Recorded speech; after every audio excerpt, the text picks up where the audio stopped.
Hello everyone. In this video session, I am going to practically demonstrate one of the Java program questions.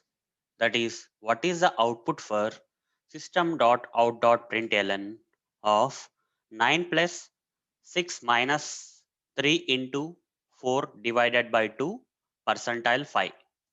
So let me copy paste this and explain in the Java program.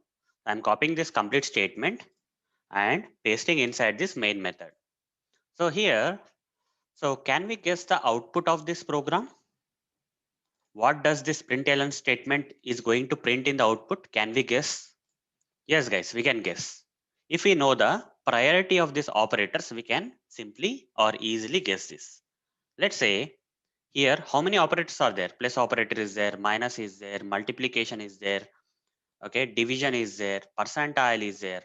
So what is the priority then? The priority is nothing but first priority goes for multiplication. Out of all these operators that we see here, multiplication has the first priority, this multiplication. Then followed by the division. So second priority goes for division operator. Third priority for this modulus or percentile operator. And the fourth priority goes for addition operator. And fifth priority goes for subtraction operator. So let's follow this order and perform the operation.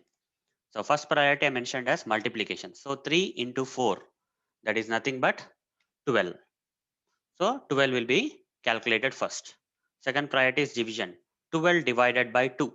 When you divide 12 by 2, so division will be 6. 6 is the result. So this will result in 6. Then modulus 6 percentile 5. This will give the remainder, guys. So till here we got the answer as 6. 6 percentile 5. So when you divide 6 by 5, the remainder will be 1, right? So that 1 is a result. Now after that addition, next priority for addition. Here 1 will be there. So before doing anything with 1, first addition should be performed. 9 plus 6 is 15. 15 minus, the result is 1, right? So 15 minus 1 is 14. 14 should be the output, guys. Let's run this and see whether we are getting the output as 14. You see, we got the result as 14. So guys, hope you understood all about how to solve this program. So that's it, guys. Thank you. Bye.